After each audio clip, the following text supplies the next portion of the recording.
Bienvenidos a su conferencia inaugural de su curso virtual de anestesia para estudiantes de noveno semestre de la Fundación Universitaria de Ciencias de la Salud.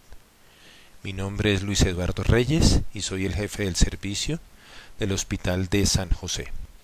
Antes de definir anestesia, quisiera que habláramos de cuáles son sus componentes. En el año 1990, Casana describe la anestesia con tres componentes fundamentales: la hipnosis, la analgesia y la relajación. Él los dibuja inicialmente como un triángulo equilátero. Sin embargo, nosotros sabemos que tal vez el punto más importante para todos es la hipnosis o la pérdida de conciencia del estímulo. En estos momentos hay un gran cambio en la anestesia y estamos girándonos, haciendo que la base ya no sea la hipnosis, sino la analgesia, como aparece en este triángulo. La relajación, también llamada inmovilidad, es un concepto suplementario de la anestesia y no una parte estructural de ella. Entonces podemos ver que este triángulo no es de lados iguales, sino que pueden diferenciar el uno del otro, nunca basados en la inmovilidad o relajación del paciente. En esta diapositiva podemos ver la descripción del Dr. Price Roberts de 1987.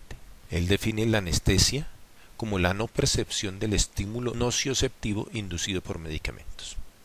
Vale la pena hablar que esta es la primera definición que habla del bloqueo del estímulo doloroso hacia el sistema encefálico. Todas las anteriores definiciones se basaban en los conceptos de no movilidad ante el estímulo doloroso.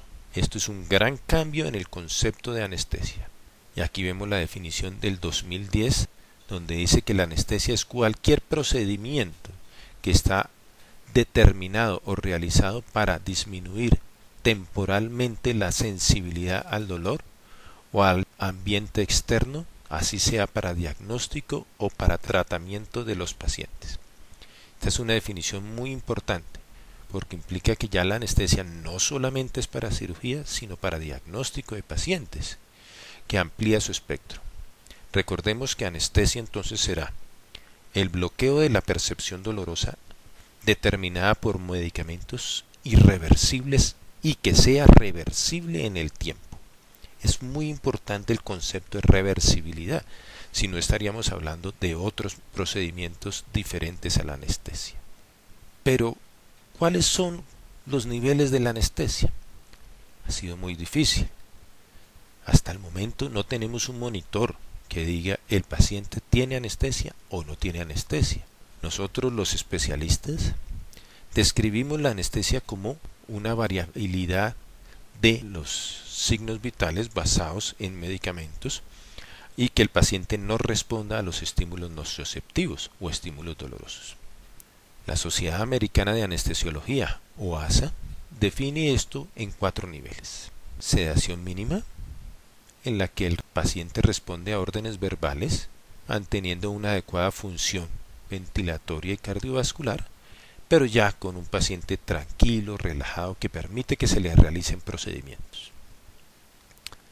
Pseudoanalgesia moderada es ya la pérdida de la respuesta a este estímulo nocioceptivo, pero con un paciente que todavía tiene respuesta a órdenes verbales, incluso a algunos estímulos táctiles como es el toque en la frente o toque glabelar. El grado número 3 es la pseudoanalgesia profunda. El paciente ya tenemos que hacerle estímulos mucho más vigorosos y repetidos, ya no es el pequeño toque glabelar, tal vez toque estímulos mucho más profundos para ver si el paciente recupera o no recupera la conciencia. Esta es una pseudoanalgesia, como su nombre lo dice, ya profunda, y estamos a un paso muy pequeño, muy corto, para llegar a la anestesia general, que es ya la pérdida de la conciencia del paciente. Este ya no se despierta hasta el estímulo doloroso. Esto tiene un costo, la incapacidad del paciente para mantener sus signos vitales, y esto es lo que requiere de un anestesiólogo.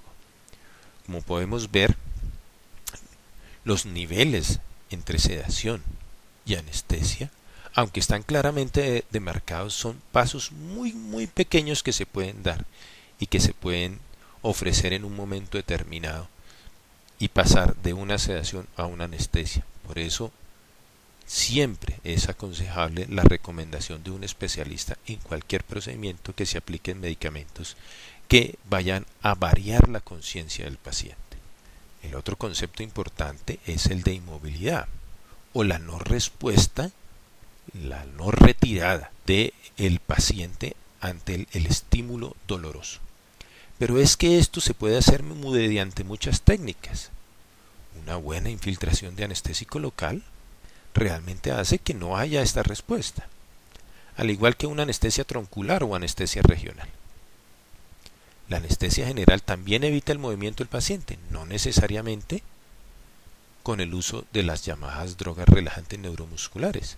También se puede hacer única y exclusivamente con profundidad anestésica.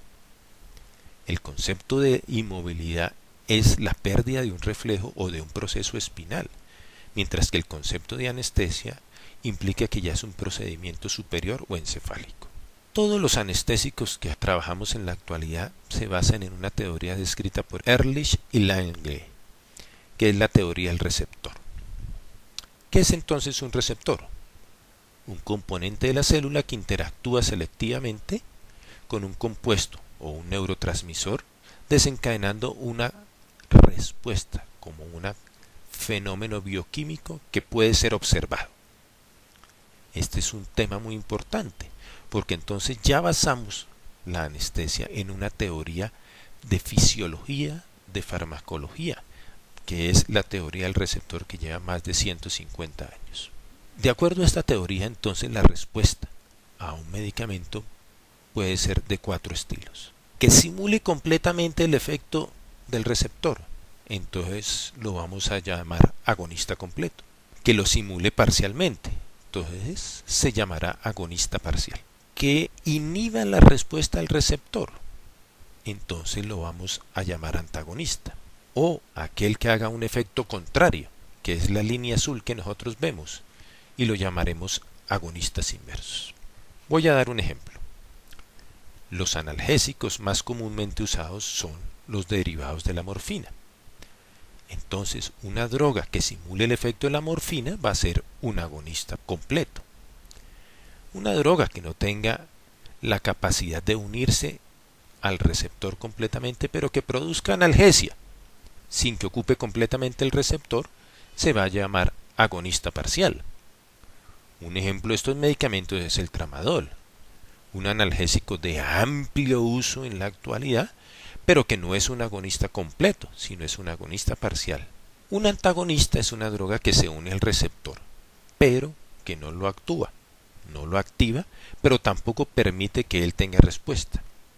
El ejemplo más predominante en la anestesia son los relajantes musculares no despolarizantes. Son medicamentos que se unen al receptor nicotínico y que producen relajación por la no activación de la acetilcolina. Aquí vemos una gráfica de un receptor con un agonista. ¿Cómo es que actúa? El medicamento simula al neurotransmisor, ocupa su espacio y produce una activación del receptor. Esta activación del receptor da una respuesta que es lo que realmente nosotros vemos y medimos. Si es analgesia, la vemos como medición de la respuesta al estímulo doloroso. Si es parálisis muscular, como no respuesta al estímulo eléctrico. Y si es hipnosis, lo vemos como los diferentes grados de conciencia que expliqué anteriormente. Hablando de la teoría del receptor, conocemos 4 tipos especiales: los acoplados a la proteína G, los acoplados a canal iónico sensible al ligando o canal iónico sensible al voltaje, y los que trabajan por enzimas. De estos sabemos que los anestésicos locales son de canal iónico sensible a voltaje, los anestésicos generales son de proteína G y algunos de canal iónico sensible a ligando. Otro concepto muy importante es el de potencia y eficacia, que se confunden fácilmente y se creen que las drogas que producen una gran respuesta son drogas potentes y las que no producen esa respuesta son drogas poco eficaces. Como podemos darnos cuenta, potencia se define solamente en la relación dosis-efecto, es decir, cantidad de fármaco que se debe administrar para lograr un efecto específico. Mientras que eficacia se mide, de acuerdo a la gráfica puesta 2 veces atrás, en la capacidad intrínseca del medicamento de producir el efecto fisiológico con la respuesta clínica determinada. Es decir, eficacia se mide como agonismo, agonismo parcial, antagonismo. Y potencia se mide en miligramos, en gramos, en decigramos por kilogramo para obtener la respuesta. Lo que vemos aquí es la famosa curva dosis-respuesta. Aquí vemos 3 medicamentos que producen el mismo efecto del 100%. Sin embargo, hay unos que lo producen con menos dosis que otros. Aquí podemos ver que A es una droga más potente que B y B es más potente que C. Sencillamente producen el mismo efecto requiriendo menos dosis. Si no alcanzáramos a llegar al 100%, diríamos que son drogas menos eficaces. La respuesta no llega al 100, sino llega tan solamente al 90, 50, 60%. Estas drogas son menos eficaces. Por último, recordar la famosa frase de Galeno: el veneno lo hace la dosis. Los anestésicos pueden ser medicamentos, pueden ser venenos. Depende de nosotros, de nuestro conocimiento de los medicamentos, de nuestro conocimiento de los procedimientos, del conocimiento del paciente, que estos medicamentos no lleguen a esta posibilidad. Bienvenidos entonces a su curso y muchos éxitos. Muchas gracias.